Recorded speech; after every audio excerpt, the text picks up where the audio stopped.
അല്ലാഹുവിന്റെ പരിശുദ്ധമായ ഖുർആനിലെ ഏറ്റവും അവസാനത്തെ ആയത്ത് ഏതാണെന്നറിയോ? വത്തഖൂ യൗമന തുർജഊന ഫീഹി ഇലല്ലാഹ്. അല്ലാഹു ചോദിക്കുകയാ, ജീവിതം ആസ്വദിച്ചുകൊണ്ട് നടക്കുന്നവര്, അല്ലാഹുവിന്റെ ദീനിന്റെ ശിആറുകളെ കാറ്റിൽ പറത്തുന്നവര്, അല്ലാഹുവിന്റെ ദീനിനെ മറന്നുകൊണ്ട് ജീവിക്കുന്നവരുണ്ടല്ലോ, അല്ലാഹുവിന്റെ പരിശുദ്ധമായ ഖുർആനിനെ നിസാരമാക്കുന്നവരുണ്ടല്ലോ. അല്ലാഹു പറയുകയാണ്, നീയൊക്കെ എവിടെ പോകാനാ? വത്തഖൂ യൗമന തുർജഊന ഫീഹി ഇലല്ലാഹ്. പരിശുദ്ധമായ ഖുർആൻ പറയുകയാ, നീയൊക്കെ എവിടെ പോകാനാ? നമ്മൾ സാധാരണ പറയുമല്ലോ, ഓം തോടിയാൽ എവിടെ വരെ ഓടുമെന്ന്. ചെറുപ്പക്കാരാ, നീ എവിടെ പോകാനാടാ? അല്ലാഹു പറയുകയാ, നീയൊക്കെ എവിടെ പോയാലും അവസാനം എന്റെ മുമ്പിൽ തന്നെ നീ തിരിച്ചു വരുമല്ലോ. നിന്നെ ഞാൻ എന്റെ മുമ്പിലേക്ക് തന്നെ തിരിച്ചു കൊണ്ടുവരുമല്ലോ. അല്ലാഹുവിന്റെ മുമ്പിലേക്ക് നമ്മളെ പടച്ച റബ്ബ് മടക്കി കൊണ്ടുപോകുമല്ലോ. അല്ലാഹു പറയുകയാ, ഞാൻ ആരാണെന്ന് നിനക്ക് കാണിച്ചു തരാ. എന്റെ പരിശുദ്ധമായ കലാമിനെ പരിഗണിക്കാതെ നടന്നു വരൂ. അതിനവഗണിച്ച മനുഷ്യ, അല്ലാഹു പറയുകയാ, നിനക്ക് വേണ്ടി ഞാൻ ഒരുക്കി വെച്ചിരിക്കുന്നത് എന്താണെന്ന് ഞാൻ കാണിച്ചു തരാ. ഇന്നാ മിനൽ മുജ്രിമീന മുൻതഖിമോ. ഭയാനകമായ ശിക്ഷ അല്ലാഹു ഒരുക്കി വെച്ചിട്ടുണ്ടെന്ന് പരിശുദ്ധമായ ഖുർആനിലൂടെ അല്ലാഹു പറയുമ്പോ, എന്റെ പ്രിയപ്പെട്ട സഹോദരാ, അല്ലാഹുവിനെ മറന്നുകൊണ്ട് ധിക്കാരികളെ പോലെ ഈ സമുദായത്തിന് നാണക്കേടുണ്ടാക്കുന്ന രീതിയിൽ പരിശുദ്ധമായ ദീനിന്റെ നിയമങ്ങൾ കാറ്റിൽ പറത്തിയിട്ട് ഈ ജീവിതം ആസ്വദിക്കുന്ന യുവത്വമേ, ഈ ഉസ്താദന്മാരെ പരിഹസിക്കുന്ന യുവത്വമേ, അല്ലാഹു പറയുകയാ, നിനക്കൊക്കെ വേണ്ടി ഞാൻ ഒരുക്കി വെച്ചിട്ടുണ്ട്. ഭയാനകമായ ശിക്ഷ അല്ലാഹു ഒരുക്കി വെച്ചിരിക്കുകയാ. അതുകൊണ്ട് പ്രിയപ്പെട്ടവരോട് പറയുകയാ, അല്ലാഹനെ മറന്നു പോകരുത്, അഹങ്കാരികളാകരുത്. പടച്ച റബ്ബിന്റെ ദീനിന്റെ മഹത്വം നമ്മൾ മനസ്സിലാക്കണം. അല്ലാതെ നമ്മളൊക്കെ ഇതിനെ അവഗണിച്ചുകൊണ്ട് നിസാരമാക്കിയിട്ട് അല്ലാഹനെ മറന്നു നടക്കുമ്പോ അല്ലാഹു ഒരുക്കി വെച്ചിരിക്കുന്ന ഭയാനകമായ ശിക്ഷയെ കുറിച്ച് അല്ലാഹുവിന്റെ വിശുദ്ധമായ ഖുർആനിനെ പരിചയപ്പെടുത്തുകയാ. അതുകൊണ്ട് അല്ലാഹുവിന്റെ ഖുർആനിനെ പരിഗണിക്കാത്തവർക്ക് അല്ലാഹു കൊടുക്കുന്ന രണ്ടാമത്തെ ശിക്ഷ, അല്ലാഹു ഭയാനകമായ ശിക്ഷ അവർക്ക് ഒരുക്കി വെച്ചിട്ടുണ്ടെന്ന് വിശുദ്ധ ഖുർആൻ. മൂന്നാമത്തെ ശിക്ഷ എന്തെന്നറിയോ? അല്ലാഹുവിന്റെ പരിശുദ്ധമായ കലാമിനെ പരിഗണിക്കാത്തവർക്ക്, അതിനെ നിസ്സാരമായി കാണുന്നവർ, പരിശുദ്ധമായ ഖുർആനിനെ അവഗണിക്കുന്നവർ, അവർക്ക് അല്ലാഹു ഒരുക്കി വെച്ചിരിക്കുന്ന മൂന്നാമത്തെ ശിക്ഷ എന്തെന്നറിയോ? അല്ലാഹു പറയുകയാ, വമൻ അറള അൻ ദിക്രി ഫഇന്ന ലഹു മഈശതൻ ലൻഖാ വനഹ്സുറുഹു യൗമൽ ഖിയാമത്തി അഅമാ ഖാല റബ്ബി ലിമ ഹസർതനി അഅമാ വഖദ് കുന്തു ബസീറാ ഖാല കദാലിക അതതുക ആയാതുനാ വനസീതഹാ ഫകദാലികൽ യൗമ തുൻസാ. അല്ലാഹുവിന്റെ പരിശുദ്ധമായ ഖുർആൻ പറയുകയാ, അല്ലാഹുവിന്റെ വിശുദ്ധമായ ഖുർആനിന്റെ ആയത്തുകൾ നിന്റെ മുമ്പിൽ ഓതപ്പെട്ടിട്ട് ആ ആയത്ത് ഓതുന്നത് കേട്ടിട്ട് അതിനെ പരിഗണിക്കാതെ നടക്കുന്ന മനുഷ്യൻ അല്ലാഹു കൊടുക്കുന്ന മൂന്നാമത്തെ ശിക്ഷ, വമൻ അറള അൻ ദിക്രി ഫഇന്ന ലഹു മഈശതൻ ലൻഖാ. അള്ള കൊടുക്കുന്ന മൂന്നാമത്തെ ശിക്ഷ എന്തെന്നറിയോ? ഈ സദസ്സിലിരിക്കുന്ന സഹോദരങ്ങളോട്, പടച്ചവനെ ഈ സദസ്സിലിരിക്കുന്ന മുസ്ലിമിനോട് ചോദിക്കുകയാ, ജീവിതമൊക്കെ എങ്ങനെയുണ്ട്? എല്ലാവരും പറയുന്ന മറുപടി, ഉസ്താദേ വല്ലാത്ത പ്രയാസമാ, കച്ചവടമുണ്ടായിരുന്ന കടയായിരുന്നു, എല്ലാം തകർന്നു പോയി, ഒരുപാട് നഷ്ടമായി, ഒരുപാട് നഷ്ടമായി, ജീവിതം വല്ലാത്ത പ്രയാസമാണ്, സാമ്പത്തികമായി വല്ലാത്ത ഞെരുക്കമാണ്, സമാധാനമില്ല ഉസ്താദേ, സന്തോഷം നഷ്ടപ്പെട്ടു പോയി ഉസ്താദേ. പടച്ചവനെ നമ്മളിൽ അധികം പേരും പറയുന്ന ഒരു മറുപടിയാ, ജീവിതത്തിൽ മറ്റാ വല്ലാത്ത ഒരു മാറ്റം വന്നു, എല്ലാം തകർന്നു പോയി, ഒരുപാട് സ്വപ്നങ്ങളായിരുന്നു, ഒരുപാട് പ്രതീക്ഷകളായിരുന്നു, എല്ലാം തകർന്നു പോയി. എന്തേ സംഭവിച്ചതെന്നറിയില്ല. കച്ചവടമുണ്ടായിരുന്ന കടയ്ക്കകത്ത് കച്ചവടമില്ല, സമാധാനമുണ്ടായിരുന്ന വീടിനകത്ത് സമാധാനമില്ല, സാമ്പത്തികമായി മാനസികമായി ശാരീരികമായി തകർന്നു പോയല്ലോ, വല്ലാത്ത പ്രയാസത്തിലാ. അതിന്റെ കാരണമാണോ പറയുന്നത്? അതിന്റെ കാരണമാണോ പറയുന്നത്? അല്ലാഹുവിന്റെ പരിശുദ്ധമായ കലാം കേട്ടിട്ടു പരിഗണിക്കാത്ത മനുഷ്യ, വമൻ അറള അൻ ദിക്രി ഫഇന്ന ലഹു മഈശത്തൻ ലൻഖാ. അല്ലാഹു നിന്റെ ദുനിയാവിലെ ജീവിതം അങ്ങ് ഇടുക്കമാക്കുകയാ. ദുനിയാവിലെ ജീവിതം വല്ലാത്ത ഇടുക്കമാക്കുകയാണ്. പഴയതുപോലെ കച്ചവടമില്ല, പഴയതുപോലെ സമ്പത്തില്ല, പടച്ചവനെ സന്തോഷവും സമാധാനവും ജീവിതത്തിൽ നഷ്ടപ്പെട്ടു, വല്ലാത്ത ഞെരുക്കമാണ്. ഉസ്താദേ പണമുള്ളവൻ പറയുകയാ, ആവശ്യത്തിന് പണമുണ്ട്, കിടക്കാൻ വീടുണ്ട്, സഞ്ചരിക്കാൻ കാറുണ്ട്, കൂടെ കിടക്കാൻ ഭാര്യയുണ്ട്, കൂടെ നടക്കാൻ മക്കളുണ്ട്, എല്ലാം ഉള്ളവനും പറയുന്നത് ഉസ്താദേ മരിച്ചാ മതി, ഉസ്താദേ മരിച്ചാ മതി, ജീവിതം അവസാനിപ്പിക്കാൻ തോന്നുന്ന ഉസ്താദ്. അതിന്റെ കാരണം എന്തെന്നറിയോ? അത് അല്ലാഹു നിനക്ക് തന്നിരിക്കുന്ന ശിക്ഷയാ, പടച്ച റബ്ബ് തന്ന ശിക്ഷയാടോ. നീ അല്ലാഹുവിന്റെ കലാമിനെ കളിയാക്കിയപ്പോ, അല്ലാഹുവിന്റെ ഖുർആനിനെ അവഗണിച്ചപ്പോ, പരിശുദ്ധമായ ഖുർആനിന്റെ ആയത്തുകളെ നിങ്ങളൊക്കെ നിസാരമാക്കിയപ്പോ, അല്ലാഹുവിന്റെ കലാമല്ലേ, പടച്ച റബ്ബിന്റെ കലാമല്ലേ, അതിനെ പരിഗണിക്കാതെ വന്നപ്പോ അല്ലാഹു തന്ന ശിക്ഷയാ. ജീവിതത്തിലെ സർവ്വതം നഷ്ടപ്പെട്ടു പോയല്ലോ, സമാധാനം നഷ്ടപ്പെട്ടു പോയല്ലോ, എല്ലാം തകർന്നു പോയിട്ട് ഇന്ന് നിന്റെ ജീവിതം കണ്ണീരാണല്ലോ, നിന്റെ കുടുംബം ഇന്ന് ഉറക്കമില്ലാത്ത കുടുംബമായി മാറിയല്ലോ.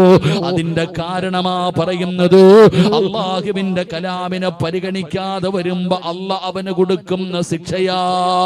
ഇവിടെ മാത്രമല്ല, ഇവിടെ മാത്രമല്ല, അല്ലാഹു പറയുകയാ, പടച്ചവനെ നാളെ പള്ളിപ്പറമ്പിലെ ഖബറിനകത്ത് നിന്ന് എഴുന്നേറ്റ് വരുന്ന ദിവസമുണ്ടല്ലോ. ഖാല റബ്ബി ലിമ ഹസർതനി അഅമാ വഖദ് കുന്തു ബസീറാ. ദുനിയാവില് മാത്രമല്ല, ദുനിയാവില് മാത്രമല്ല, പടച്ചവനെ നാളെ ഖബറിനകത്ത് നിന്ന് എഴുന്നേറ്റ് വരുന്ന ദിവസമുണ്ടല്ലോ. നിന്റെ കണ്ണ് കാണുന്നില്ല, നിന്റെ ചെവി കേൾക്കുന്നില്ല, അന്ധനെ പോലെ തപ്പിത്തടഞ്ഞുകൊണ്ട് ഖബറിനകത്ത് നിന്ന് എഴുന്നേറ്റ് വരുമ്പോ നീ അല്ലാഹുവോട് ചോദിക്കുന്നു, അല്ലാ ദുനിയാവിൽ എനിക്ക് കണ്ണ് കാണുമായിരുന്നല്ലോ റബ്ബേ, ചെവി കേൾക്കുമായിരുന്നല്ലോ റബ്ബേ, ഇന്നെന്തു പറ്റി പടച്ചവര്? കണ്ണ് കാണുന്നില്ല, ചെവി കേൾക്കുന്നില്ല, അല്ലാഹുവേ എന്തു പറ്റിയെന്ന് പടച്ച റബ്ബിനോട് ചോദിക്കുമ്പോ അല്ലാഹു പറയുകയാ, കാല കദാലിക അത്തതുക ആയാതുനാ ഫനസീതഹാ വകദാലികൽ യൗമ തുൻസാ. അല്ലാഹുവിന്റെ പരിശുദ്ധമായ ഖുർആനിന്റെ ആയത്തുകൾ ഓതിയിട്ട് ഉസ്താദന്മാര് പറഞ്ഞതെന്നല്ലോ, മക്കളെ നീ പാവപ്പെട്ടവരെ സഹായിക്കൂ, യതീമീങ്ങളെ സഹായിക്കൂ. അല്ലാഹു നിനക്ക് തന്നിരിക്കുന്ന സമ്പത്ത് നിനക്ക് അല്ലാഹു തന്നിരിക്കുന്ന ഒരു പരീക്ഷണ വസ്തുവാ. ഇത് പാവപ്പെട്ടവന്റെ അവകാശപ്പെട്ടത് കൊടുക്കട്. നീ നല്ല കാര്യങ്ങൾക്ക് വേണ്ടി ചെലവഴിക്കട്. അല്ലാഹുവിന്റെ പരിശുദ്ധമായ പള്ളികൾക്ക് കൊടുക്കട്, രോഗികൾക്ക് കൊടുക്കട്, ഖുർആൻ പഠിക്കുന്ന മക്കൾക്ക് കൊടുക്കട്. നിങ്ങൾ ഒരുപാട് സദക്ക ചെയ്യട്. ഇതാണ് പ്രതിഫലമെന്ന് പരിശുദ്ധമായ ഖുർആൻ നിങ്ങൾക്ക് പറഞ്ഞു തരുമ്പോൾ, ക്യാൻസർ പിടിച്ചവന്, മാരകമായ രോഗം പിടിച്ചവന് നിന്റെ കണ്ണിന്റെ മുമ്പിൽ വന്ന് കൈനീട്ടിയിട്ട് കൊടുത്തില്ലല്ലോ, പരിഗണിച്ചില്ലല്ലോ, അവഗണിച്ചില്ലേ, നിസാരമാക്കിയില്ലേ? അല്ലാഹുവിന്റെ പരിശുദ്ധമായ ഖുർആൻ പഠിച്ച 15 മക്കള് നിങ്ങളുടെ കണ്ണിന്റെ മുമ്പിലിരുന്ന് ഹാഫിളീങ്ങളായിട്ട് ഇന്ന് സനദ് വാങ്ങിയിട്ട് നിരന്നിരിക്കുന്നല്ലോ. ഒരുപാട് മക്കള് പഠിക്കുന്ന സ്ഥാപനമാണല്ലോ. ഈ നാടിന്റെ വെളിച്ചമല്ലേ, ഈ നാടിന്റെ ഐശ്വര്യമല്ലേ? അൽഹംദുലില്ലാഹ്. ഉസ്താദേ, സ്ഥാപനത്തിനെ സഹായിച്ചവരോട് പറയുകയാ, ഈ 15 മക്കള് ഹാഫിളീങ്ങളായ മക്കള്, ഇവർക്ക് ഭക്ഷണം കൊടുത്ത ഉപ്പാ, നിനക്ക് എത്ര വലിയ പ്രതിഫലമാ റബ്ബ് തരുന്നതെന്ന് നീ ചിന്തിച്ചിട്ടുണ്ടോ? അതുകൊണ്ട് പടച്ച റബ്ബ് ഖുർആനിലൂടെ പറയുകയാ, അല്ലാഹുവേ, നിങ്ങൾ ആ കലാമിനെ അവഗണിക്കാതെ വരുമ്പോ, അതിനെ നിങ്ങൾ നിസാരമാക്കുമ്പോ അല്ലാഹു തരുന്ന ശിക്ഷ നിന്റെ ദുനിയാവും നിന്റെ ആഖിറവും നഷ്ടപ്പെടുകയാ. ഹസ്റത്ത് ദുനിയാ വൽ ആഖിറ, ദുനിയാവും ആഖിറവും നഷ്ടപ്പെട്ടു പോവുകയാണ്. അതുകൊണ്ട് എന്റെ പ്രിയപ്പെട്ടവരോട് പറയുകയാ, അല്ലാഹു നിങ്ങൾക്കൊരവസരം തരികയാണ്, പടച്ച റബ്ബ് നിങ്ങൾക്കൊരവസരം തരികയാ. അൽഹംദുലില്ലാഹ്, ഈ 15 മക്കള് പടച്ച റബ്ബേ നിങ്ങൾ കൊടുത്ത ഭക്ഷണം കഴിച്ചവരാ. നിങ്ങളുടെ പലരുടെയും സഹായത്തിലൂടെയാണ് അൽഹംദുലില്ലാഹ് ഈ സ്ഥാപനം ഇവിടെ നടന്നു പോകുന്നത്. ഇതാടോ അല്ലാഹു നിങ്ങൾക്ക് തന്നിരിക്കുന്ന ഏറ്റവും വലിയ ഒരു ഭാഗ്യമാ. അൽഹംദുലില്ലാഹ്. അല്ലാഹുവേ, ഈ സ്ഥാപനത്തെ ആരൊക്കെ സഹായിച്ചവരുണ്ടോ അവരുടെ ദുനിയാവ് ആഖിറവും നീ രക്ഷപ്പെടുത്തണേ അല്ലാ. അവർക്ക് നീ ബറക്കത്ത് ചെയ്യണേ അല്ലാ.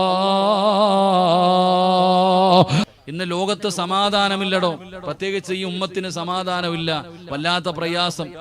നമ്മളൊക്കെ നമ്മൾ പത്രമാധ്യമങ്ങൾ എടുത്തു നോക്കുമ്പോൾ നമ്മുടെ രാജ്യത്തിന്റെ ഇന്നത്തെ വളരെ പരിതാപകരമായുള്ള അവസ്ഥകൾ നമ്മളൊന്ന് ചിന്തിച്ചു നോക്കിയേ. ഈ സമുദായം എന്താണ്? ഒരു ഭാഗത്ത് ഇസ്ലാമിന്റെ നിയമങ്ങൾ കാറ്റിപ്പറത്തിക്കൊണ്ട് നമ്മളൊക്കെ നമ്മുടെ ഉമ്മത്ത് അഹങ്കരിക്കുമ്പോൾ മറ്റൊരു അവസരം മറ്റൊരു ഭാഗത്ത് നടക്കുന്നത് എന്താ? നമ്മൾ സാധാരണ പറയാറുണ്ട്, മാതാവ് പറയണ്ട്, ഉമ്മ പിതാവിനെ കാണിച്ചു തരും. ഉമ്മ ആരാണ് വാപ്പ എന്ന് മക്കൾക്ക് കാണിച്ചു കൊടുക്കും. മാതാവ് പിതാവിനെ കാണിച്ചു കൊടുക്കും. പിതാവ് ഗുരുവിനെ കാണിച്ചു കൊടുക്കും. ഗുരു ദൈവത്തെ കാണിച്ചു കൊടുക്കും. അങ്ങനെ ഒരു ചൊല്ലുണ്ട്, ഗുരു ദൈവത്തെ കാണിച്ചു കൊടുക്കുമെന്നാ. ഇന്ന് നമ്മുടെ രാജ്യത്ത് നമ്മൾ കണ്ടുകൊണ്ടിരിക്കുന്ന വീഡിയോ ഉൾപ്പെടെ കാണുകയോ, പടച്ചോനെ, സ്കൂളിൽ പഠിക്കുന്ന വിദ്യാർത്ഥി ടീച്ചർ ദൈവം ആരാണെന്ന് പറഞ്ഞു കൊടുക്കേണ്ടവർ, ആ ടീച്ചർ കുട്ടികളോട് പറയുകയാ തല്ലാൻ. മുസ്ലിമായ ഒരു കുട്ടി, 7ാം ക്ലാസ്സിൽ പഠിക്കുന്ന ഒരു കുട്ടിക്ക് തല്ലാൻ പഠിപ്പിച്ചു കൊടുക്കുക, കാണിച്ചു കൊടുക്കുന്ന രംഗം. അള്ളാഹുവിന്റെ പരിശുദ്ധമായ ഖുർആൻ പറഞ്ഞല്ലോ, മനുഷ്യൻ അധപ്പതിച്ചു പോയാൽ 4 കാലുകളെക്കാളും കഷ്ടമായി പോകുന്നു ഖുർആൻ. ബൽഹും അളല്ല്. എന്റെ പ്രിയപ്പെട്ടവരെ, എത്ര ക്രൂരമായ രീതിയിൽ എങ്ങനെ കഴിയുന്നു? അല്ലാഹുവേ, പടച്ചവനെ, കൂടെ പഠിക്കുന്ന കുട്ടികളോട് പറയാ, ഒരു അധ്യാപക പറയുന്നു തല്ലാൻ. എവിടെയാ നിൽക്കുന്ന ഈ രാജ്യം? നിങ്ങൾ ചിന്തിക്കടോ. ഒരു ഭാഗം നമ്മൾ മനസ്സിലാക്കേണ്ടത്, അല്ലാഹു ആ കുടുംബം മാറാകട്ടെ. നമ്മൾ എവിടേക്കാ മനസ്സിലാക്കേണ്ടത്? എനിക്ക് ഈ അടുത്ത് മരണപ്പെട്ടു പോയ കേരളത്തിന്റെ മുഖ്യമന്ത്രി ഉമ്മൻചാണ്ടിക്ക് പണ്ട് ഒരു കുട്ടി ഒരു കത്തെഴുതുമ്പോ പറയുന്നുണ്ട്, എന്റെ കൂടെ പഠിക്കുന്ന ഒരു കുട്ടിക്ക് വീടില്ല, ഒരു വീട് വെക്കാൻ സഹായിക്കണോ. നമ്മൾ കൂടെ പഠിക്കുന്ന എന്റെ കൂടെ പഠിക്കുന്ന ഒരു കുട്ടിക്ക് വീടില്ല, അതുകൊണ്ട് വീട് വെക്കാൻ സഹായിക്കണമെന്ന് പറഞ്ഞിട്ട് മുൻ മുഖ്യമന്ത്രിക്ക് കത്തെഴുതിയ വാർത്തകൾ നമ്മൾ വായിക്കുമ്പോ, പണ്ടങ്ങനെ ഒരു ക്ലാസ്സിൽ പഠിക്കുന്ന ഒരു കുട്ടിക്ക് സുഖമില്ല എന്നറിഞ്ഞാൽ സഹായിക്കാൻ ആ ക്ലാസ്സിലെ കുട്ടികൾ, ആ സ്കൂളിലെ കുട്ടികൾ മുഴുവനും തയ്യാറാകുന്ന ഒരു കാലമുണ്ടായിരുന്നു.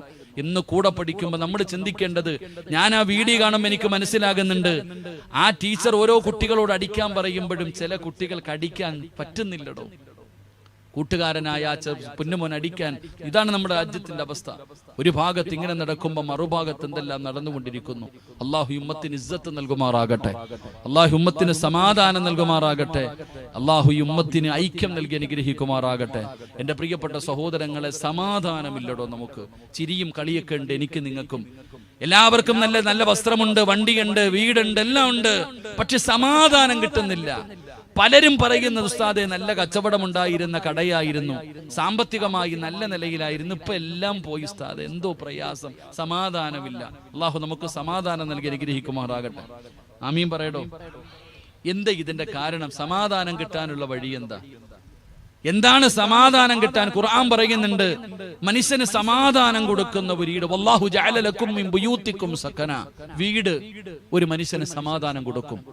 അതുകൊണ്ടാണ് ഊട്ടിയിലാണെങ്കിലും കൊടൈക്കനാലിലാണെങ്കിലും ബാംഗ്ലൂരാണെങ്കിലും മൈസൂരിലാണെങ്കിലും എവിടെ കറങ്ങാൻ പോയാലും അവസാനം പറയണ എന്താ? വീടെത്തിയാൽ മതിയായിരുന്നു പടച്ചവനെ, സമാധാനം. വീട് സമാധാനം കൊടുക്കും. എന്നാൽ ഇന്ന് നമ്മുടെ വീടിനകത്ത് സമാധാനമില്ല, ഇന്ന് നമ്മുടെ വീടിനകത്ത് സന്തോഷമില്ല, ഒരു ബർക്കത്തില്ല, റഹ്മത്തില്ല, റഹ്മത്തിന്റെ മാലാകമാരില്ല. ഭാര്യയും ഭർത്താവും തമ്മാക്ക് തണ്ട് കഴിഞ്ഞാൽ കീരിയും പാമ്പിനെ പോലെ ആകെ ഇല്ലാത്ത പ്രയാസം, സന്തോഷവും സമാധാനവും ഒക്കെ നഷ്ടപ്പെട്ടു പോയി. അള്ളാഹു നമ്മുടെ വീടുകളിൽ സമാധാനം നൽകി അനുഗ്രഹിക്കുമാറാകട്ടെ. അപ്പൊ ചിലർ ചോദിക്കണം, ഉസ്താദെ കന്നിമൂല ശരിയാകാത്തത് കൊണ്ടാണോ, അല്ലെങ്കിൽ അടുക്കള ഇങ്ങോട്ട് വന്നത് കൊണ്ടാണോ, ബാത്റൂം അവിടെ ഇരിക്കുന്നത് കൊണ്ടാണോ, വാതിൽ ഇങ്ങോട്ടായത് കൊണ്ടാണോ? അങ്ങനെ ചില വസ്വാസുകൾ. അതൊന്നുമല്ല. എന്തുകൊണ്ടാണ് നമ്മുടെ വീടിനകത്ത് സമാധാനമില്ലാത്തത്? എന്തുകൊണ്ടാണ് നമ്മുടെ വീട്ടിനകത്തുണ്ടായിരുന്ന സർവ്വ ബറക്കത്തും നഷ്ടപ്പെട്ടു പോകാനുള്ള കാരണം? ഒന്നാ, അള്ളാഹു പഠിക്കാൻ ഭാഗ്യം തരുമാറാകട്ടെ. നമ്മുടെ വീടിനകത്തുള്ള എല്ലാ സന്തോഷങ്ങളും നഷ്ടപ്പെടുത്തി കളഞ്ഞത് എന്താണ്? ആ ബറക്കത്ത് നഷ്ടപ്പെടുത്തി കളഞ്ഞത്. അതിനുള്ള യഥാർത്ഥ ഒരു കാരണം ഞാൻ പറഞ്ഞു തരാം. 10 മണി കഴിഞ്ഞു, ഇൻഷാ അല്ലാഹ്. ഇടയ്ക്കിടയ്ക്ക് നോക്കുന്നു, ഇനിയും 15 മിനിറ്റ് ഉണ്ടല്ലോ. ആൾക്കാർ ചിലർ വാച്ചൊക്കെ ഇങ്ങനെ പൊക്കി നോക്കുന്നുണ്ട്, ഞാൻ കാണാനായിരിക്കും. ഇനിയും 15 മിനിറ്റ് ഉണ്ട്. എടോ, നിങ്ങളുടെ വീടിനകത്ത് ആരെങ്കിലും തകട് കുഴിച്ചിട്ടതൊന്നുമല്ല പ്രശ്നം. എന്താണ് നിങ്ങളുടെ ജീവിതം ഇങ്ങനെ ആകാൻ, സമാധാനവും സന്തോഷവും നഷ്ടപ്പെട്ടു പോകാനുള്ള കാരണം? ഒറ്റ ഒരു കാരണമേ ഉള്ളൂ. അത് പറഞ്ഞിട്ട് ദുആ ചെയ്തു പിരിയാം. അള്ളാഹു ഭാഗ്യം തരുമാറാകട്ടെ, അള്ളാഹു ഭാഗ്യം തരുമാറാകട്ടെ. ആമീൻ പറ. ഞാൻ പറഞ്ഞു തരട്ടെ. അള്ളാഹുവിന്റെ റസൂൽ സല്ലല്ലാഹു അലൈഹി വസല്ലമ തങ്ങൾ പറഞ്ഞു, 5 കാര്യങ്ങൾ ഭൂമിയിലിരുന്ന് കരയുന്നുണ്ട്. 5 കാര്യങ്ങൾ 5 സ്ഥലങ്ങളിൽ ഇരുന്ന് കരയും. ആ കണ്ണുനീര് നല്ലതല്ല. നിങ്ങളുടെ വീടിനകത്തുള്ള ഏറ്റവും വലിയ പ്രശ്നത്തിന്റെ ഏറ്റവും അടിസ്ഥാനപരമായ കാരണം, നിങ്ങളുടെ വീടിനകത്തിരുന്ന് ഒരാൾ കരയുന്നുണ്ട്. ഇന്ന് വയല് കഴിഞ്ഞ് വീട്ടിൽ പോയിട്ട് ആ കണ്ണുനീര് നിങ്ങൾ തുടച്ചാൽ നിങ്ങളുടെ വീട്ടിൽ ഇന്നു മുതൽ സന്തോഷവും സമാധാനവും ആ റഹ്മത്തും ബറക്കത്തും എല്ലാം അല്ലാഹ് തിരിച്ചു തരും. അല്ലാഹു ഈമാൻ നൽകുമാറാകട്ടെ, അല്ലാഹു ഈമാൻ നൽകുമാറാകട്ടെ. ഇൻഷാ അല്ലാഹ് ചെയ്തൂടെ ഇൻഷാ അല്ലാഹ് പറ. അല്ലാഹു നമ്മെ പൈസ ഒന്നും ചോദിച്ചില്ല. വയല് കഴിഞ്ഞ് വീട്ടിൽ പോകുക, വീടിനകത്തിരുന്ന് കരയുന്ന ആളുടെ കണ്ണുനീര് തുടയ്ക്കുക. എല്ലാം തീരും, എല്ലാം തിരിച്ചു തരും. അല്ലാഹു ഈമാൻ നൽകുമാറാകട്ടെ. ഇൻഷാ അല്ലാഹ് ചെയ്തൂടെ. വീട്ടിൽ ഖുർആനുള്ളവരൊക്കെ കൈവക്കിക്കേ. അൽഹംദുലില്ലാഹ്, അല്ലാഹു അർഹമായി പ്രതിഫലം നൽകുമാറാകട്ടെ. ഇന്ന് ഖുർആൻ തൊട്ടവരൊക്കെ വന്ന് കൈവക്കിക്കേ. താഴ്ത്തിയിട്ടു. ഇപ്പൊ മനസ്സിലായോ? ഒരു വീടിനകത്ത് അള്ളാഹുവിന്റെ പരിശുദ്ധമായ ഖുർആൻ ഉണ്ട്. ഒരു വീടിനകത്ത് അള്ളാന്റെ പരിശുദ്ധമായ ഖുർആൻ ഉണ്ട്. ആ വീട്ടുകാരാ ഖുർആൻ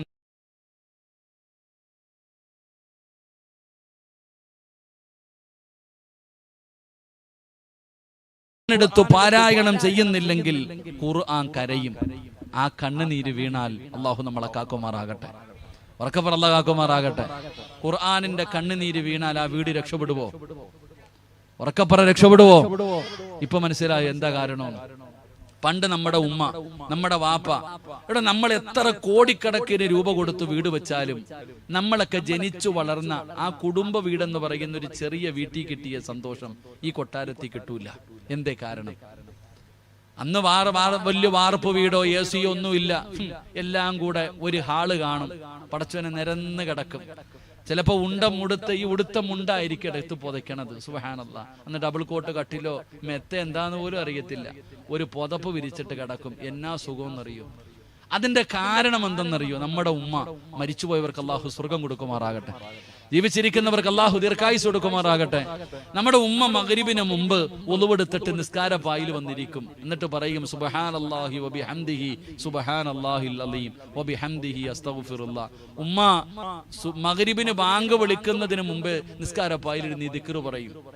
മഗ്രിബിന്റെ ബാങ്ക് വിളിച്ചു, ഫർള് നിസ്കരിച്ചു, സുന്നത്ത് നിസ്കരിച്ചു. എന്നിട്ട് ഉമ്മ നേരെ ഖുർആൻ എടുക്കും. അള്ളാന്റെ ഖുർആൻ എടുത്തിട്ട് സൂറത്തുൽ വാഖിഅ, സൂറത്തുൽ മുൽക്ക്, സൂറത്തു സജദ, സൂറത്തു റഹ്മാൻ, സൂറത്തു യാസീൻ, ഈ 5 സൂറത്ത് ഓതും മഗ്രിബിന്റെ ഇശാഇന്റെ ഇടയിൽ.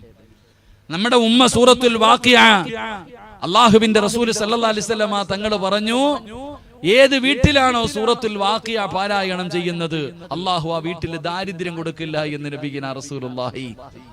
വാപ്പ എങ്ങനാ 3 പെങ്ങന്മാരെ സ്ത്രീധനവും കൊടുത്ത് കെട്ടിച്ചത്? പിരിവെടുത്തിട്ടായിരുന്നില്ല. കൂലിപ്പണിക്കാരനായ വാപ്പ ലോൺ എടുത്തിട്ടല്ല പെങ്ങളെ കെട്ടിച്ചത്. സൂറത്തുൽ വാഖിഅ ഏത് വീട്ടിൽ ഓതുന്നോ ആ വീട്ടിൽ ദാരിദ്ര്യമില്ല. സൂറത്തുൽ മുൽക്ക് പള്ളിപ്പറമ്പിൽ പോകുമ്പോൾ അറിയാം അതിന്റെ മഹത്വം. സൂറത്തു റഹ്മാൻ, റഹ്മത്തിന്റെ മാലാകമാര് നിന്റെ വീട്ടിൽ വരും. സൂറത്തു റഹ്മാൻ ഏത് വീട്ടിൽ പാരായണം ചെയ്യുന്നോ അവിടെ അള്ളാന്റെ മലക്കുകൾ വരും. സൂറത്തു സജദ ഉംറ ചെയ്ത കൂലി. സൂറത്തു യാസീൻ എന്തിനാണോ ഓതിയത് അള്ളാഹു തരുമെന്ന് നബിയിന റസൂലുള്ളാഹി. അപ്പൊ നമ്മുടെ ഉമ്മ മഗ്രിബ് കഴിഞ്ഞാൽ ഈ 5 സൂറത്തുകൾ ഓതാതെ ഉറങ്ങില്ല. ഇപ്പൊ നമ്മുടെ വീട്ടില് മഗ്രിബ് കഴിഞ്ഞാൽ നമ്മുടെ പെണ്ണും പിള്ള റിമോട്ട് എടുക്കും, ഏസ്നെറ്റ് ഇടും, മലയാള മനോരമ ഇടും, ഇങ്ങനെ കൈരളിയിടും, സൂര്യ ഇങ്ങനെ നെക്കിക്കൊണ്ടിരിക്കുകയാ. അള്ളാഹു ഈമാൻ തരുമാറാകട്ടെ. ഇതാണ് ഇപ്പൊ നമ്മുടെ വീടിന്റെ അവസ്ഥ. ഇതാണ് നമ്മുടെ വീടിന്റെ അവസ്ഥ. അതുകൊണ്ട് ഞാൻ പറയുകയാ, നിങ്ങൾക്ക് അല്ലാഹു സന്തോഷവും സമാധാനവുമുള്ള ഒരു ജീവിതം തരണോ? ഇന്ന് വഅദ് കഴിഞ്ഞ് ഈ ഹാഫിളീങ്ങളായ മക്കളെ സാക്ഷി നിർത്തി ഇന്ന് ഇവിടെ ഇരുന്ന് തൗബ ചെയ്തിട്ട് വീട്ടിൽ പോകണം, ഒളുവെടുക്കണം, വീട് തുറക്കണം, അകത്ത് കയറണം. ചെലന്തി വല കാണും, ചിലപ്പോ പൊടി കാണും. ആ ഖുർആനിന്റെ മുകളിലിരിക്കുന്ന പൊടി തുടച്ചു കളഞ്ഞിട്ട് അൽഹംദുലില്ലാ അതൊന്ന് തുറന്നിട്ടൊന്ന് ചുംബിച്ച് ആ കണ്ണുനീര് തുടയ്ക്ക്. നിനക്ക് അല്ലാഹു എല്ലാം തിരിച്ചു തരും. അല്ലാഹു ഭാഗ്യം തരുമാറാകട്ടെ. അല്ലാഹു ഭാഗ്യം തരുമാറാകട്ടെ. ഇൻഷാ അല്ലാഹ് ചെയ്തൂടെ? ഇൻഷാ അല്ലാഹ് ചെയ്തൂടെ? വേണ്ടവര് ചെയ്യപ്പ, എനിക്കൊരു നിർബന്ധവും ഇല്ല. എനിക്ക് എന്റെ കാര്യം നോക്കിയാൽ മതി. അല്ലാഹു ഈമാൻ തരുമാറാകട്ടെ. നിങ്ങൾക്ക് ബർക്കത്തുണ്ടാക്കിയിട്ട് എനിക്കൊന്നും കിട്ടാനില്ല. എനിക്ക് എന്റെ കാര്യം നോക്കിയാൽ മതി. അല്ലാഹു ബർക്കത്ത് ചെയ്യുമാറാകട്ടെ. അപ്പൊ ഇൻഷാ അല്ലാഹ് എന്തായാലും ഓതല്ലേ? ഖുർആൻ എടുക്കൂലേ? ഖുർആൻ എടുക്കൂലേ? ഇൻഷാ അല്ലാഹ് അല്ലാഹുവിന്റെ പരിശുദ്ധമായ ഖുർആൻ എടുക്കണം. എല്ലാ ദിവസവും ഒരു സൂറത്തെങ്കിലും പാരായണം ചെയ്യണം. അല്ലാഹു ഭാഗ്യം തരുമാറാകട്ടെ. ഒരു സൂറത്തെങ്കിലും പാരായണം ചെയ്യൂലേ? 114 സൂറത്തുണ്ട്. ഏറ്റവും വലിയ സൂറത്ത് സൂറത്തുൽ ബഖറ, ഏറ്റവും ചെറിയ സൂറത്ത് സൂറത്തുൽ കൗസർ. 3 ആയത്ത്. ഇന്നാ അഅതൈനാകൽ കൗസർ ഫസല്ലി ലിറബ്ബിക വൻഹർ ഇന്ന ശാനിയക ഹുവൽ അബ്തർ. അതിനെക്കാളും ചെറിയ സൂറത്തൊന്നുമില്ല. അൽഹംദുലില്ലാ ഏതെങ്കിലും ഒരു സൂറത്ത് ഖുർആൻ നോക്കി ഓത്. കാണാതെ ഓതണ്ട, കാണാതെ ഓതണ്ട. കാണാതെ ഓതുന്നത് നമ്മുടെ ഉസ്താദ് എപ്പോഴും പറയും, കണ്ടു ഓതല ഏറ്റവും പ്രതിഫലം കൂടുതൽ. അല്ലാഹു ഈമാൻ തരുമാറാകട്ടെ. ഇടങ്ങായി ഹാഫിളീങ്ങള് കണ്ടു ഓതുന്നതിനല്ലേ പ്രതിഫലം കൂടുതൽ? എന്ത് ചെയ്യണം? ഖുർആൻ എന്തോതണം? കാണാതെ ഓതാൻ അറിയെങ്കിലും കണ്ടോതണം. കണ്ടോതുന്നതിന് പ്രതിഫലം കൂടുതലാ. അല്ലാഹു ഈമാൻ നൽകുമാറാകട്ടെ. അപ്പൊ ഇൻഷാ അല്ലാഹ് എന്റെ പ്രിയപ്പെട്ട സഹോദരങ്ങളെ, ഒരു സൂറത്ത് പാരായണം ചെയ്യണം. അല്ലാഹു ഭാഗ്യം തരുമാറാകട്ടെ. ഞാൻ ഖുർആനിലെ ഒരു സൂറത്ത് പറഞ്ഞു തരാം. അള്ളാന്റെ പരിശുദ്ധമായ ഖുർആനിലെ ഒരു സൂറത്ത് ഞാൻ പറഞ്ഞു തരാം. ഈ സൂറത്തിനെ ഏതെങ്കിലും ഒരു മനുഷ്യൻ ഇഷ്ടപ്പെട്ടാൽ തന്നെ സ്വർഗത്തിൽ പോകും. അല്ലാഹു ഭാഗ്യം തരുമാറാകട്ടെ. ഒരു സൂറത്തിനെ ഓതണോ? ഇഷ്ടപ്പെട്ടാ മതി. ഒരു ഖുർആനിലെ ഒരു ചെറിയ സൂറത്തിനെ സ്നേഹിച്ചാൽ തന്നെ സ്വർഗത്തിൽ പോകും. അല്ലാഹു സ്നേഹിക്കാൻ ഭാഗ്യം തരുമാറാകട്ടെ. അല്ലാഹു ഭാഗ്യം തരുമാറാകട്ടെ. ഏത് സൂറത്ത്? സൂറത്ത് ഖുർആനിൽ 114 സൂറത്തുണ്ട്. 112ാമത്തെ സൂറത്ത് ഏതാ? സൂറത്തുൽ ഇഖ്ലാസ്. ഓദിക്കേ. ബിസ്മില്ലാഹിർ റഹ്മാനിർ റഹീം. ഖുൽ ഹുവല്ലാഹു അഹദ് അല്ലാഹുസ് സ്വമദ് ലം യലിദ് വലം യൂലദ് വലം യകുൽ ലഹു കുഫുവൻ അഹദ്. അല്ലാഹു സ്വീകരിക്കുമാറാകട്ടെ. സൂറത്തുൽ ഇഖ്ലാസ്. ഈ സൂറത്തിനെ സ്നേഹിക്കണം. അല്ലാഹു ഭാഗ്യം തരുമാറാകട്ടെ. നബിതങ്ങളുടെ മുമ്പിൽ സ്വഹാബത്ത് വന്നിട്ട് പറഞ്ഞു, നബിയെ, ഞങ്ങളുടെ ഇമാമ് എപ്പോ നിസ്കരിക്കുമ്പോഴും ഇഖ്ലാസാ ഓതുന്നേ. ഞങ്ങളുടെ അമീർ എപ്പോ നിസ്കരിക്കുമ്പോഴും ഏത് സൂറത്താ ഓതണേ? ഖുൽ ഹുവല്ലാഹു അഹദ്. ഈ സൂറത്ത് മാത്രമേ ഓതണല്ലോ. അതുകൊണ്ട് വലിയ സൂറത്തുകൾ ഓതുന്നില്ല എന്ന് നബിതങ്ങളുടെ മുമ്പിൽ വന്ന് പരാതി പറഞ്ഞപ്പോ ഈ സ്വഹാബിയോട് നബിതങ്ങൾ ചോദിച്ചു, നിനക്കെതിരെ ഒരു പരാതി വന്നിട്ടുണ്ട്, നീ എപ്പോഴും സൂറത്തുൽ ഇഖ്ലാസ് പാരായണം ചെയ്യുന്നു, എന്തേ കാരണം? അപ്പൊ ആ സ്വഹാബി പറഞ്ഞു, നബിയെ, എനിക്ക് ആ സൂറത്ത് വല്ലാത്ത ഇഷ്ടമാ. അപ്പൊ നബിതങ്ങൾ ചോദിച്ചു, വേറെയും ഖുർആനിൽ സൂറത്തുണ്ടല്ലോ, 114 ഉണ്ടല്ലോ, ഈ ഒരു അധ്യായത്തിനോട് മാത്രം ഇത്ര സ്നേഹമെന്തേ? അപ്പൊ സഹാബി പറഞ്ഞു, അള്ളാഹയെ കുറിച്ച്, തൗഹീദിനെ കുറിച്ച് പറയുന്ന സൂറത്താ, അള്ളാഹയെ കുറിച്ച് പറയുന്ന സൂറത്താ ഖുൽ ഹുവല്ലാഹു അഹദ്, അല്ലാഹു സമദ്, തൗഹീദിനെ കുറിച്ച് പറയുന്ന സൂറത്ത് എനിക്ക് വലിയ ഇഷ്ടമാണ് നബിയെ, അതുകൊണ്ടാണ് ഞാൻ ഓതുന്നത്. നബിതങ്ങൾ പറഞ്ഞു, പൊക്കോളെ. ആ സ്വഹാബി നടന്നു പോകുമ്പോ കൂടെ നിന്നവരോട് പറഞ്ഞു, ആ മനുഷ്യൻ സ്വർഗത്തിലാണെന്ന് നബിയിന റസൂലുള്ളാഹി. ഖുർആനിലെ സൂറത്തുൽ ഇഖ്ലാസ്, ഖുൽ ഹുവല്ലാഹു അഹദ്, ഈ സൂറത്ത് അറിയാത്ത ആരുമില്ലടോ, എല്ലാവർക്കും ഓതാൻ അറിയാം. മദ്രസയിൽ പോയിട്ടില്ലാത്ത മനുഷ്യനും ഈ സൂറത്ത് ഓതാൻ അറിയാം. ഇന്നു മുതൽ നമുക്ക് പാരായണം ചെയ്യണം. അള്ളാഹു ഭാഗ്യം തരുമാറാകട്ടെ. ഇത് ചെയ്യുന്നവന് അള്ളാഹു 6 പ്രതിഫലം തരുമെന്ന് നബിയിന റസൂലുള്ളാഹി.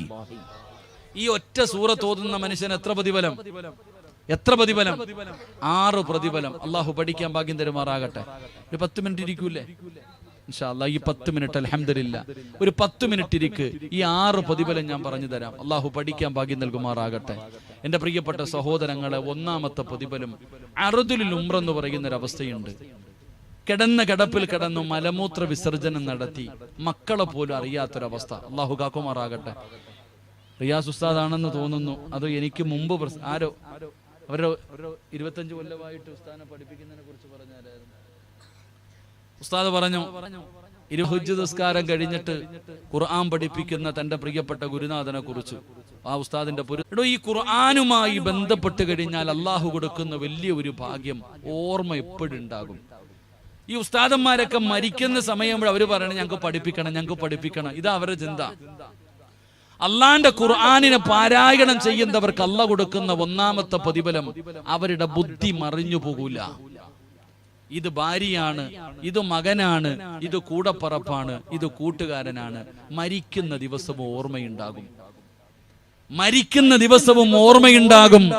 കുടുംബക്കാര് തന്നെ ആഗ്രഹിക്കാറില്ലേ? സ്വന്തം മക്കൾ തന്നെ ആഗ്രഹിക്കാറില്ലേ വാപ്പ ഒന്ന് മരിക്കാൻ? കിടന്ന കിടപ്പി കിടന്നു മലമൂത്ര വിസർജനം നടത്തുന്നു ഉസ്താദെ, സങ്കടം വരുന്നു ഉസ്താദെ. എന്താണോ ഹൈറ് നടക്കുന്നത്? ഞാൻ മരണമാണ് ഹൈറെങ്കിൽ നടത്താൻ, മരിക്കാൻ വേണ്ടി ദുആ ചെയ്യാൻ പറയുന്ന അവസ്ഥ. അല്ലാഹു കാക്കുമാറാകട്ടെ. അല്ലാഹുവിന്റെ പരിശുദ്ധമായ ഖുർആൻ, അള്ളാന്റെ പരിശുദ്ധമായ ഖുർആൻ പാരായണം ചെയ്താൽ ഉസ്താദേ ഇന്ന് മുതൽ ഓതുമെന്ന് തീരുമാനമെടുത്ത വാപ്പാ, അള്ളാഹു തരുന്ന പ്രതിഫലമാ പറയുന്നത്. നബി തങ്ങൾ പറയുകയാ, അള്ളാഹു നിങ്ങൾക്ക് തരുന്ന പ്രതിഫലം എന്തെന്നറിയോ വാപ്പാ? അർദുൽ ഉംറ എന്ന് പറയുന്ന ഒരവസ്ഥയുണ്ട്. ഒരാളെയും തിരിച്ചറിയാൻ കഴിയാതെ പടച്ചവനെ, നിന്റെ കുടുംബക്കാരെ മുഴുവനും നിന്റെ മരണം ആഗ്രഹിക്കുന്ന ഒരവസ്ഥയുണ്ടല്ലോ. അങ്ങനെ ഒരവസ്ഥ അള്ളാഹു നിനക്ക് തരൂല. പടച്ചവനെ, മരിക്കുന്ന ദിവസവും സ്വന്തം കൈകൊണ്ട് ഒതുപെടുത്തിട്ട് നടക്കണ്ടേ വാപ്പാ, നിസ്കരിക്കണ്ടേ പെങ്ങള്, പടച്ചവനെ ഒതുവോടുകൂടി ജീവിക്കണ്ടേ പെങ്ങള്. അതുകൊണ്ട് അള്ളാഹുവിന്റെ പരിശുദ്ധമായ ഖുർആൻ സൂറത്തുൽ ഇഖ്ലാസ് ഹൃദയത്തിലേക്ക് ചേർത്ത് വെച്ച അള്ളാഹു തരുന്ന ഒന്നാമത്തെ പ്രതിഫലം നിനക്ക് അള്ളാഹു ഇങ്ങനെ ഒരവസ്ഥ തരൂല. രണ്ടാമത്തെ പ്രതിഫലം എന്തെന്നറിയോ? എന്തായാലും നമ്മളെല്ലാവരും ഒരു ദിവസം മരിക്കുമല്ലോ. എപ്പോഴെവിടെ വെച്ച് ഏത് രീതിയിലാണ് മരണം കടന്നു വരുന്നതെന്നറിയില്ലോ. അത് വഅദ് പറയുമ്പോഴാണോ, വഅദ് കേൾക്കുമ്പോഴാണോ, പോകുന്ന വഴിയിലാണോ, വാഹനത്തിനകത്താണോ, പടച്ചവനെ ഹോസ്പിറ്റലിന്റെ ഐസിയുവിലാണോ, പള്ളിക്കകത്താണോ, നിസ്കാരപ്പായിലാണോ, എവിടെ വെച്ചാണ് മരണം നിന്നെ തേടി വരുന്നതെന്ന് എനിക്കും നിങ്ങൾക്കും അറിയില്ലല്ലോ. എപ്പോ വേണമെങ്കിലും മരണം കടന്നു വരുമല്ലോ. എപ്പോഴാണ് മരണം വരുന്നതെങ്കിലും എവിടെയെങ്കിലും കടന്ന് എങ്ങനെയെങ്കിലും മരിച്ചാ പോരാ. മരിക്കുകയാണെങ്കിൽ എങ്ങനെ മരിക്കണമെന്നറിയോ? അള്ളാഹു പറയുകയാ, വാപ്പാ വെറുതെ മരിച്ചാ പോരാ, പെങ്ങളെ എവിടെയെങ്കിലും കിടന്ന് മരിച്ച മരിച്ചാ പോരാ, മരിക്കുകയാണെങ്കിൽ എങ്ങനെ മരിക്കണമെന്നറിയോ? യാ അയ്യുഹല്ലദീന ആമനുത്തഖുല്ലാഹ ഹഖ്ക തുഖാതി വലാ തമൂതുന്ന ഇല്ലാ വഅൻതും മുസ്ലിമൂൻ. മരിക്കുകയാണെങ്കിൽ നിങ്ങൾ മുസ്ലിമായിട്ടേ മരിക്കാവൂ, നിങ്ങൾ ശഹാദത്ത് കലിമ പറഞ്ഞിട്ടേ മരിക്കാവൂ, ഈമാനോടുകൂടിയേ മരിക്കാവൂ എന്ന് അല്ലാഹുവിന്റെ വിശുദ്ധമായ ഖുർആൻ എവിടെന്ന് പറയുമ്പോ, വാപ്പാ ഒരു നല്ല മരണം വേണമെന്ന് ആഗ്രഹിക്കുന്ന പെങ്ങള്, പടച്ചറപ്പേ നിങ്ങൾക്ക് അല്ലാഹുവിന്റെ പരിശുദ്ധമായ ഖുർആനിനെ സ്നേഹിക്കാൻ കഴിയോ? നിങ്ങൾക്ക് ഖുർആൻ പാരായണം ചെയ്യാൻ കഴിയുമോ? അല്ലാഹു നിങ്ങൾക്ക് നല്ല മരണം തരും പാപ്പാ. അല്ലാഹു നിനക്ക് ഈമാനുള്ള ഒരു മരണം തരികയോ? വെള്ളിയാഴ്ച രാവിലോ പകലിലോ ഒരു ശഹീദിനെ പോലെ മരിക്കണ്ടേ, അല്ലാഹുവിന്റെ സ്വർഗം കണ്ടുകൊണ്ട് മരിക്കണ്ടേ, ലാ ഇലാഹ ഇല്ലല്ലാഹ് എന്ന് പറഞ്ഞുകൊണ്ട് മരിക്കണ്ടേ വാപ്പാ. എന്റെ പ്രിയപ്പെട്ട ചെറുപ്പക്കാരാ, ഖാബിലുൽ അർവാഹ് മലക്ക് അസ്റായീൽ എന്ന് പറയുന്ന മലക്ക് നിന്റെ കാലിന്റെ തള്ളവിരൽ മുതൽ റൂഹ് പിടിച്ചു, ആ റൂഹ് നിന്റെ തൊണ്ടക്കുടിയിൽ കൊണ്ടുവരുമ്പോ, ആ തൊണ്ടക്കുടിയിൽ നിന്ന് റൂഹ് വലിച്ചെടുക്കുമ്പോ അല്ലാഹു നന്ന നാവ് കൊണ്ട് ജീവിതത്തിൽ അവസാനമായി പറയേണ്ട വാക്കേതാ? ലാ ഇലാഹ ഇല്ലല്ലാഹ്. ഇത് പറഞ്ഞിട്ട് വേണം മരിക്കാൻ. ഈമാനോട് പണിയണം മരിക്കാൻ. ഈമാനുള്ള ഒരു മരണമാണ് നമുക്ക് വേണ്ടത്. അതുകൊണ്ട് അല്ലാഹു പറയുകയാണ്, നിങ്ങൾ എവിടെ കിടന്ന് മരിച്ചാലും നിങ്ങൾ മുസ്ലിമായിട്ടേ മരിക്കാവൂ. അതുകൊണ്ട് എന്റെ പ്രിയപ്പെട്ടവരോട് പറയുകയാ, രണ്ടാമത്തെ പ്രതിഫലം നിനക്ക് ഈമാനുള്ള ഒരു മരണമാ. മൂന്നാമത്തെ പ്രതിഫലം എന്തെന്നറിയോ? നമ്മളെല്ലാവരും ജീവിതത്തിൽ ഒരുപാട് മയ്യത്തുകൾ കണ്ടവരാ, ജീവിതത്തിൽ ഒരുപാട് മയ്യത്ത് കണ്ടവരാണ്. എന്നാൽ ആ കണ്ട മയ്യത്തുകളെ മുഴുവനും ഓർമ്മയില്ല. ഒരുപാട് ജനാസ ഞാനും നിങ്ങളും കണ്ടിട്ടുണ്ട്, പക്ഷേ എല്ലാ ജനാസകളും നമുക്ക് ഓർമ്മയില്ല. എന്നാ ചില മുഖം നമുക്ക് നല്ല ഓർമ്മയുണ്ട്, ചിലരുടെ മുഖം നമ്മുടെ മനസ്സിൽ ഇപ്പോഴും ഓർമ്മയുണ്ട്. വല്ലാത്ത പ്രകാശമായിരുന്നു അവരുടെ മുഖത്ത്, വല്ലാത്ത പ്രകാശമായിരുന്നു അവരുടെ ചുണ്ടിൽ, വല്ലാത്ത പുഞ്ചിരിയായിരുന്നു. റബ്ബേ, അവരുറങ്ങും പോലെ കിടക്കുകയാ. എന്റെ പ്രിയപ്പെട്ടവരെ, ഖുർആൻ ഓതുന്നവർക്ക് അല്ലാഹു തരുന്ന മൂന്നാമത്തെ പ്രതിഫലം, നിന്റെ മയ്യത്ത് കണ്ടവര് നിന്നെ മറക്കൂല വാപ്പാ. അല്ലാഹുവിന്റെ പരിശുദ്ധമായ ഖുർആൻ ഓതി ജീവിച്ചിരുന്ന നിന്റെ മാതാവ് മരിച്ചു കിടന്നപ്പോ ഉമ്മാടെ മുഖമൊന്ന് ഓർത്തു നോക്കൂ. പടച്ചവനെ, അതാ മഗ്രിബ് നമസ്കാരം കഴിഞ്ഞ് വാക്യ ഓതിയ, മുൽക്കോതിയ, സജദ ഓതിയ, പടച്ചവനെ നിന്റെ പ്രിയപ്പെട്ട മാതാവ് മരിച്ചെന്ന് കേട്ട് സങ്കടപ്പെട്ടുകൊണ്ട് റൂമിനകത്തേക്ക് ഓടിച്ചെന്നപ്പോ റൂമിനകത്തു വല്ലാത്ത സുഗന്ധമാ. ഉമ്മാടെ മുഖത്ത് നോക്കുമ്പോ വല്ലാത്ത പ്രകാശമാണ്. പടച്ചവരെ, ഉമ്മ മരിച്ചു കിടന്നപ്പോ മുഖത്ത് വല്ലാത്ത പ്രകാശമായിരുന്നു, ഉമ്മാടെ ചുണ്ടിൽ വല്ലാത്ത പുഞ്ചിരിയായിരുന്നു. പടച്ചറപ്പേ, ഇതുപോലെ ഒരു മരണമാടോ എന്റെ പ്രിയപ്പെട്ട സഹോദരിമാരെ. അല്ലാഹുവിന്റെ പരിശുദ്ധമായ ഖുർആനിനെ പാരായണം ചെയ്താൽ അല്ലാഹു നിനക്ക് തരുന്ന പ്രതിഫലം നിന്റെ ജനാസ കണ്ടവരെ മറക്കൂല. എല്ലാവരും പറയും, മരിച്ചാൽ ഇതുപോലെ മരിക്കണം, മരിച്ചാൽ ഇതുപോലെ മരിക്കണം. മയ്യത്ത് കണ്ടവര് പറയുന്ന ഒരു മരണമാ നിനക്ക് വേണ്ടത്. ഇത് മൂന്നാമത്തെ പ്രതിഫലമാ, ഇത് മൂന്നാമത്തെ പ്രതിഫലമാ. പ്രതിഫലമാ. നാലാമത്തെ പ്രതിഫലം എന്തെന്നറിയോ? പടച്ചവനെ, എല്ലാവരും ഓണത്തിന്റെ ആഘോഷങ്ങളിൽ നടക്കുമ്പോ ഈ വഅദിന്റെ സദസ്സിൽ കടന്നു വന്നിരുന്നിട്ട് ഉസ്താദേ എന്ന് മുതൽ അല്ലാഹുവിന്റെ പരിശുദ്ധമായ ഖുർആൻ ഞാൻ കൈകൊണ്ടെടുക്കും. ഉസ്താദേ, നിങ്ങൾ പറഞ്ഞ സൂറത്ത് ഞാൻ പാരായണം ചെയ്യും. ഇന്ന് മുതൽ ഇൻഷാ അല്ലാഹ് ആ ഖുർആനിനെ സ്നേഹിക്കാൻ ഞാൻ തയ്യാറാണ് എന്ന് ഈ സദസ്സിലിരുന്ന് കൊണ്ട് നിയ്യത്ത് ചെയ്ത ചെറുപ്പക്കാരാ, അല്ലാഹു നിനക്ക് തരുന്ന പ്രതിഫലം എന്തെന്നറിയോ? അല്ലാഹു നിനക്ക് തരുന്ന പ്രതിഫലം എന്തെന്നറിയോ? പടച്ചവനെ, ഒരു ദിവസം ഇവിടത്തെ പള്ളിയിൽ നിന്ന് വിളിച്ചു പറയുകയാ, ഇന്നാ ലില്ലാഹി വ ഇന്നാ ഇലൈഹി റാജിഊൻ. നീ മരിച്ചു പോയെന്ന് വിളിച്ചു പറയുന്ന ഒരു ദിവസമുണ്ടല്ലോ. അല്ലാഹുവേ, ജനങ്ങൾ മുഴുവനും നിന്റെ വീട്ടിലേക്ക് ഓടുകയാണ്. ടാർപ്പ് കെട്ടുകയാ, കസേര നിരത്തുകയാ, വീടിന്റെ പുറകിൽ ചൂടുവെള്ളം തയ്യാറാക്കുകയാ. എല്ലാവരും നിന്റെ വീട്ടിലേക്ക് കടന്നു വരികയാണ്. പടച്ചവനെ, അവസാനം നിന്റെ ജനാസയെടുത്ത് വീടിന്റെ സൈഡിൽ കൊണ്ടുവന്ന് ഒരുക്കി കിട്ടിരുന്ന സ്ഥലത്ത് മലർത്തി കിടത്തുകയാ.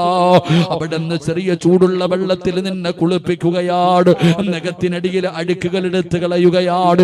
നജസ്സുകൾ മുഴുവനും ഒഴിവാക്കുകയാണ്. നിന്റെ മയ്യത്തു നല്ലതുപോലെ കുളിപ്പിക്കുകയാ. സുഗന്ധമിട്ട വെള്ളം നിന്റെ ശരീരത്ത് പിടിക്കുകയാണ്. പടച്ചവരെ, ഒതുപെടുപ്പിക്കുകയാ. അവിടെ നിന്ന് നിന്നെ ഒതുപെടുപ്പിച്ചു നല്ലതുപോലെ തുടച്ച് വൃത്തിയാക്കുകയാണ്. എന്നിട്ട് ജീവിതത്തിൽ ഇന്ന് വരും ധരിക്കാത്ത, ഇന്ന് വരെ നീ ധരിച്ചിട്ടില്ലാത്ത വെള്ള തുണിക്കകത്ത് നിന്റെ ജനാസയങ്ങ് പൊതിയുകയാ. എന്നിട്ടതാ മരണ വീട്ടിൽ തടിച്ചുകൂടി നിൽക്കുന്നവരോട് പറയുന്നു, എല്ലാവരും മാറി നിൽക്കൂ, എല്ലാവരും മാറി നിൽക്കൂ. അവിടെ നിന്ന് മാറി നിൽക്കാൻ പറയുകയാണ്. എന്നിട്ട് പടച്ചവരെ, നിന്റെ ജനാസ ചുമന്നുകൊണ്ട് വരികയാ. വീടിനകത്ത് വിരിച്ചിട്ടിരിക്കുന്ന 3 കഷ്ടം വെള്ള തുണിയുടെ മുകളില് നിന്റെ ജനാസ കൊണ്ടുവന്ന് കിടത്തുകയാണ്. പടച്ചവരെ, നീ വിളിക്കാതെ തന്നെ നാട്ടുകാർ മുഴുവനും നിന്റെ വീട്ടിലേക്ക് കടന്നു വന്നിട്ടുണ്ട്. പടച്ചവനെ, എല്ലാവരും ഒരുമിച്ച് കൂടി നിൽക്കുമ്പോ ആരോ ചോദിക്കുന്നു, പഞ്ഞി എവിടെ? ആ സുഗന്ധം തേച്ച പഞ്ഞി എവിടെ? എന്തിനാണ് പഞ്ഞി ചോദിക്കുന്നതെന്നറിയോ? നിനക്കുള്ള ദ്വാരമോ പഞ്ഞി കൊണ്ടടയ്ക്കുന്നേ, കാണേണ്ടവർ കണ്ടോ ഇതാ പൊതിയുന്നേ. മയ്യത്തുകട്ടിൽ തോളിലേക്കുയരുന്നേ, പുരയ്ക്കുള്ളിലപ്പോൾ രോദനം ഉയരുന്നേ. അരുമക്കിടാങ്ങൾ വാപ്പയെ വിളിക്കുന്നേ, അതിനുത്തരം നൽകാതെ നീ കിടക്കുന്നേ. പഞ്ഞിയെടുത്ത് നിന്റെ മൂക്കിന്റെ ദ്വാരത്ത് വെക്കുകയാ. എന്നിട്ട് വിളിച്ചു പറയുകയാ, കാണേണ്ടവരൊക്കെ കണ്ടോ